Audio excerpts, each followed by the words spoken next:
Our beautiful brown sisters are the most beautiful, and I mean, like I'm telling you, man, our women are the best.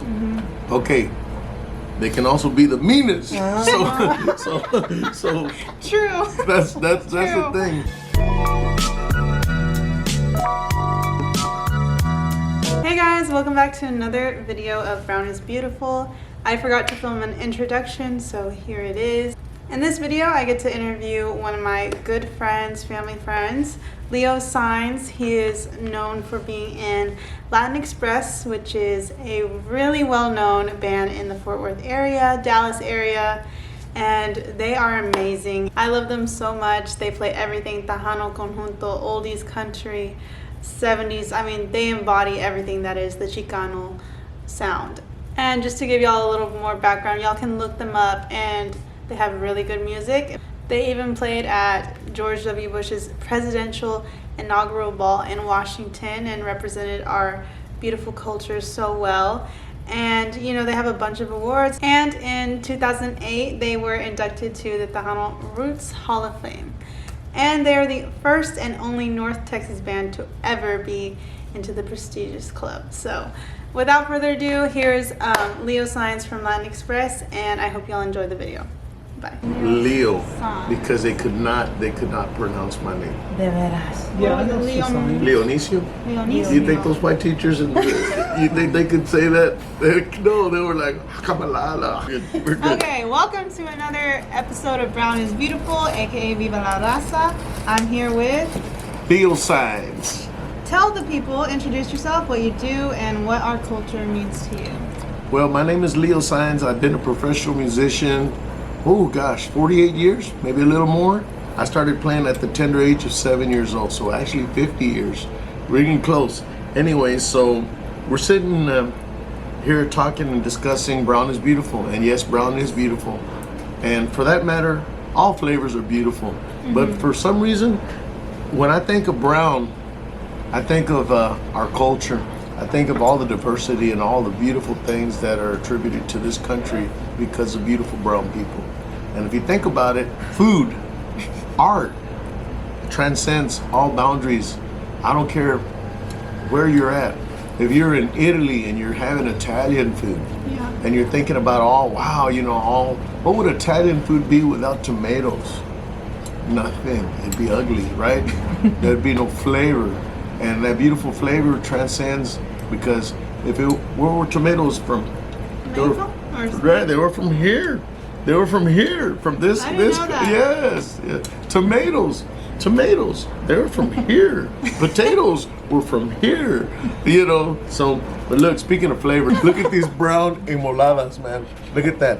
That's Native American as Native American can be, right there. And delicious, just like my grandma would have done. See, my grandmother was indígena, and when I say that word indígena, indigenous, okay? Right. So with that being said, this got it going on. So how'd you get in music, and then what does Spanish music and, you know, that oldies that embodies Latin Express mean to you compared to other genres? So with that being said, I was 7 years old, and my dad's drummer was having problems with his girlfriend. So he was chronically late at the time, and you know, busy trying to cater to her, which is understandable. You know, that's, I guess, whatever, you know. I never try to let anybody interfere with my money. If I'm gonna make some money, I'll make my money, then we'll talk about all that other stuff later. A famous person told me that. His name is Nicho Saenz. My dad said, make your money, then everything else will work itself out. Okay, I'll remember that. Okay, make your money, everything else works itself out. Two famous people, my grandfather Alfredo said, mijo, it's bad enough already being broken-hearted and broke. You heard it here first. Yeah, right? Do you get that? Yes. If you're having problems with your girlfriend or a boyfriend, that's understandable. Yes, relationships sometimes don't work out. We don't always get what we want, but we'll always get what God provides. Right. And so God provided me with a wise old grandpa that told me, mijo, I remember I was down in the valley, hot. It was probably 110 degrees outside. I was out there in the back of a pickup truck trying to feed these pigs at a pig farm with a shovel. City boy, didn't know nothing about that stuff. And he's telling me, just get your job on. And I'm like, why am I here for the summer? My girlfriend broke up with me. I'm feeling bad. And I'm up here in the back of a truck and a trailer with the pigs and the horrendous smell of a pig farm and the pigs and everything. Then my grandpa said, mijo.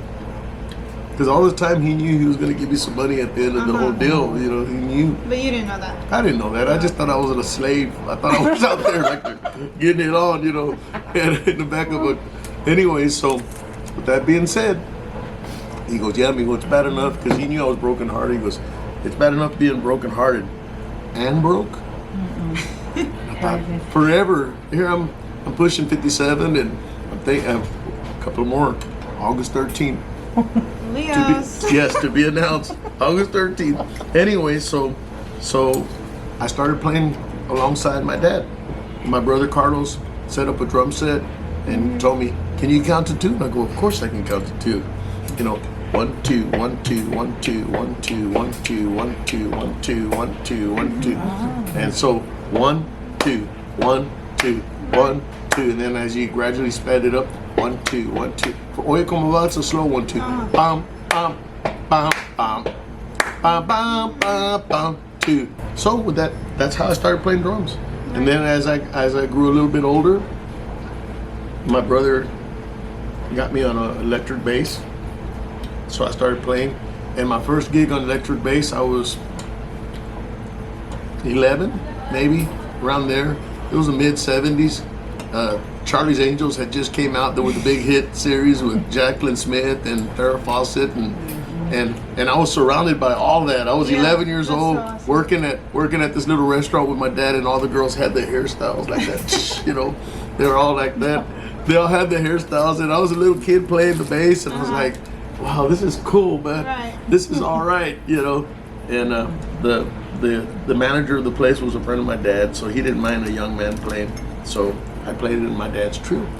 So my dad would donate a lot of his time. Also, you know, my dad was a businessman here in this town. So on the weekends, we'd do gigs, and we'd play for the churches, the Jamaicas, and that's all a Brown thing. It is. That was like 90% of my childhood. Yeah, the Jamaicas, when you go and you see the little viejitas making the gorditas. Again, food, culinary, the arts, you know. And then so we were playing conjunto music with the accordion. With that being said, we had a lot of racism amongst ourselves. Yeah. Because a lot of times as a little boy, I'd go play these gigs, and then by the next day in junior high, I was having to fist fight.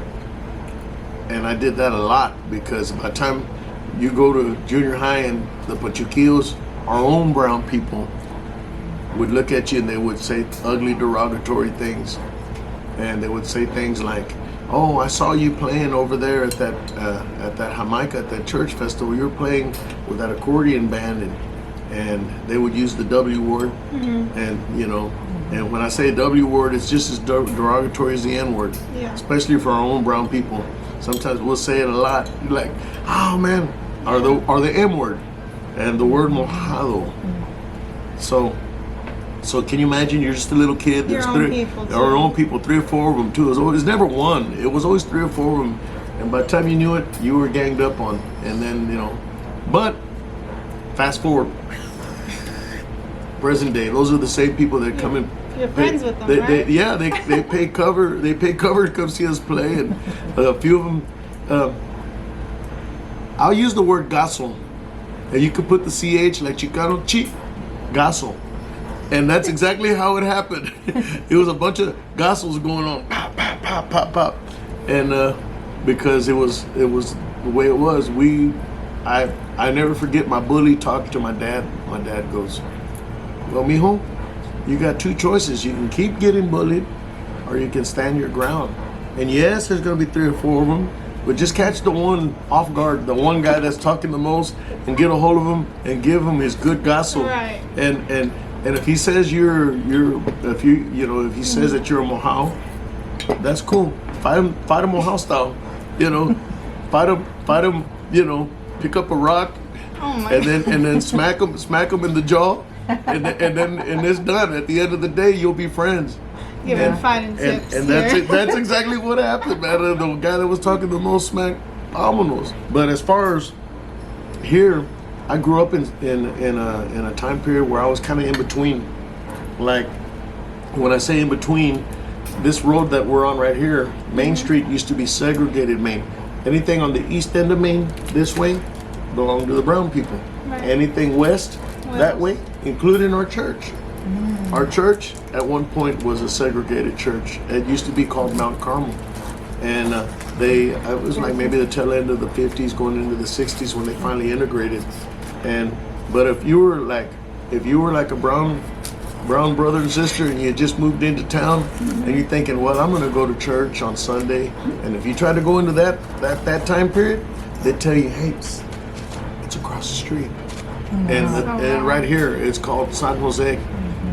It's the Catholic Men's Club now, but my mom and dad got married there in 1953.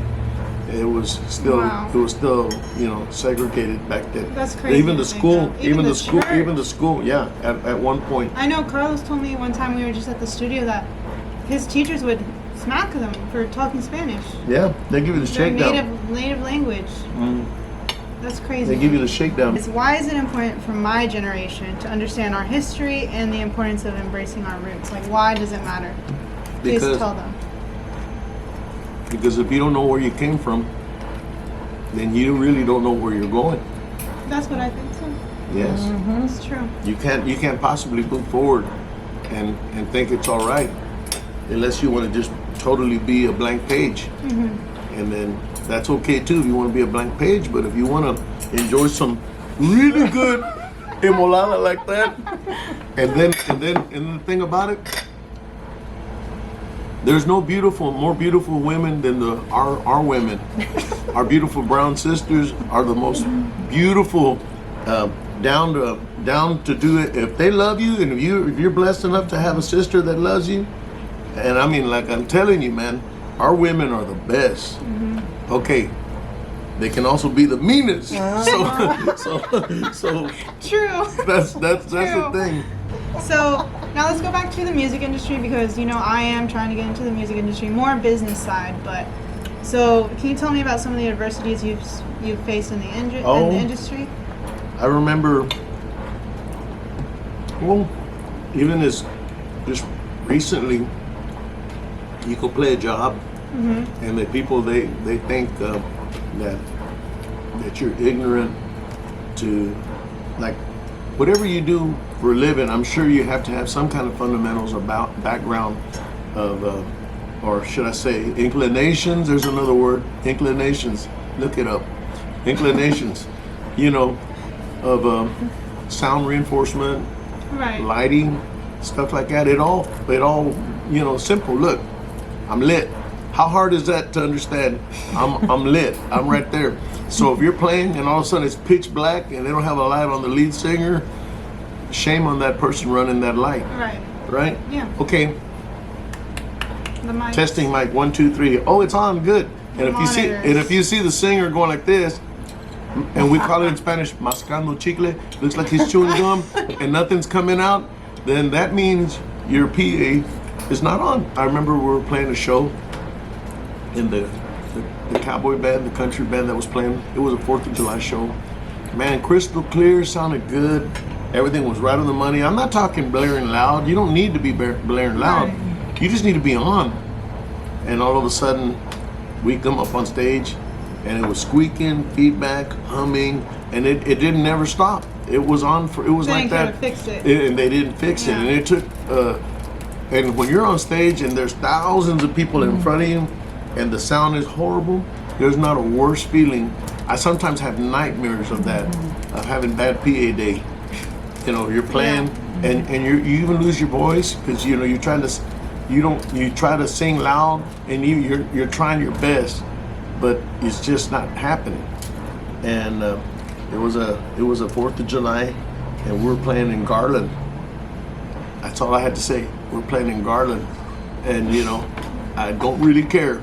If I never play there again in that town, for those people, because of that experience. Not saying that all people in Garland are bad. No, that's not it.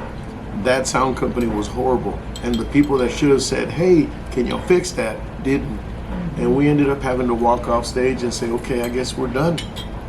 We can play. When It you was know that peak. wouldn't happen to that other country. It girl didn't. before. They didn't. They sounded good. The minute we came on, it sounded horrible. I know I saw on Facebook one, so like maybe for instance, because y'all have a different view on political views, or like I know I saw that on Facebook where you might not get booked just because of what you stand for, and like how do you just swallow that and just move on, or how do you move forward from that? Just go to another taco shop. Go to another taco shop. That's right. Simple. If they don't want to hire you, no big deal. Just like there was a guy the other day who said a bunch of derogatory things. My whole family was in an uproar. And my look on it is this: there's enough work for everybody. You don't have to be derogatory to somebody's product. If those chips aren't no good, get Don't some eat other. the chips. Don't eat the chips. Move on. I never worry about what people think Or say about or say, because I'm just going to keep being me. And that's what my grandmother would always tell me. And I believe her. Because, she would say, ay, mijo, not everybody's going to like you. True. Not everybody's going to care for certain things. Even in our own radio industry, whether we get airplay or we don't get airplay, we're booked all year round, no matter what. The people, yeah, because the people like That's you. what counts. Exactly. That's what counts. I don't care if I get airplay. I really don't. Don't care. I've been through 1,000 radio stations that won't give us airplay. So who cares? Because they're not even in business anymore. True. You know? But I know I've heard y'all on KNON a few songs. Yeah, a few songs. I'm like, yeah. I'm in the car, I'm like, that's Leo. Yeah, it's him. Can you kind of give me a history lesson? I know you were talking about when I was on the phone call with you that I'm going to Mexico City. Mm-hmm. And you Beautiful. went, yeah, you went when I about the same age, 22, 23? Mm-hmm. And you were talking on the phone, I know we had to cut off, but you're saying how it started in Mexico City, everything. Everything. Correct? That's one of the oldest cities in the hemisphere. Oh, the word hemisphere. Y'all know what that means? Tell them. This whole side of the globe, from South America all the way to the North Pole, all the way down, used to be all brown. Exactly. Before it was colonized. Yeah. Yes. The native people. Before they came in to teach us things. Let me see. What did they bring besides Disease. everything else that went on with that? It's like, I was a young dude, lost. And my dad said, Mijo, you need to take in the culture where you feel embrace. embraced. And who would have thought a city of millions of people, one of the largest in the world, and you walk in and you go in there and you see it, and then you feel the presence of our ancestors. I'm excited for that. Yes. And Yeah. the Aztecs, the temples, everything, right? Mm-hmm. So we will end it on this. Leo, what do you want to be remembered for when you're long gone and your legacy? What do you want your legacy to be? A bunch of beautiful children playing their guitars and their instruments. Right. Like I said, I played drums first, bass, and then later on I became a trumpet man. You forgot that Very part. good Oh, trumpet. yeah, very good trumpet. And I had the blessing of going to college for that, but I learned most of my stuff in the street. I was a street ball player, playing horn. That's what I did. I go to jazz clubs and go sit in at jazz places, and go to blues clubs and sit in at blues clubs. And when I was in Mexico City, I did nothing else. Same way. I went over there and sat in with different bands, and it was really cool until that earthquake. Yeah, you told me about that. one, man, when you feel that first earthquake, you go like, oh man, what is that? Did I drink too much margaritas? Or did the TV just move to the left and the right? Big old Curtis Mathis TV that was about the size, those old TVs? I saw that sucker move like this and like that. And I was like, wow, was it the tequila? No. But yes, my playing. That's it. I don't ever want to be like this one guy when I asked him a question and it was totally negativity. I Yeah. never want to do that, Never want to do that. I want him to come up, and feel free to come up. And a lot of times, most people do, you know. And like I said, yes, I have my critics, like everybody does.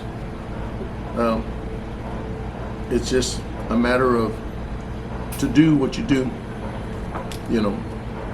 My dad helped a lot of people out, and he put that little seed between me and my brother.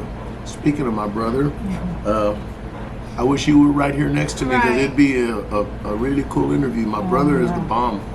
He's something else. He's my business partner. We've been together a long time. He's recovering, Yes. right? He had surgery a few days ago, so. But I'm sure y'all seen him in my other videos, or look up Latin Express. You'll see them. They're amazing.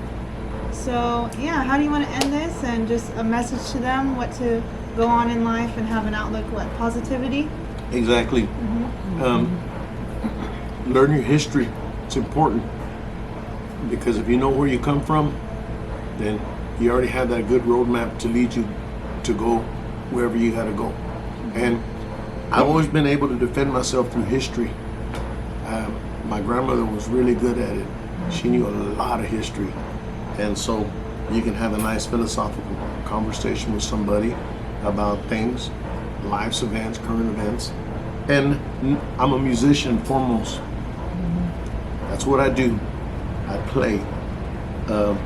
Do I agree with a lot of things that are going on in this world? No, I don't. Do I try to push my views on anybody? No, I don't. You go with what's in your heart. If ugly's in your heart, well, then that's what you got. Okay, but remember, God doesn't like ugly. Yep. Speaking of, look at this Hawaiian shirt. I just booked a flight to Hawaii last night. I'm excited about that. Yes. But Yes. all right, well, We're like a we were just talking about the conch shell. That's the first trumpet. Yeah. All right. Peace out. God doesn't like ugly. So be beautiful with love. Peace out. Thank you, and I'll see you in the next video. Thank you, Leo. You got it.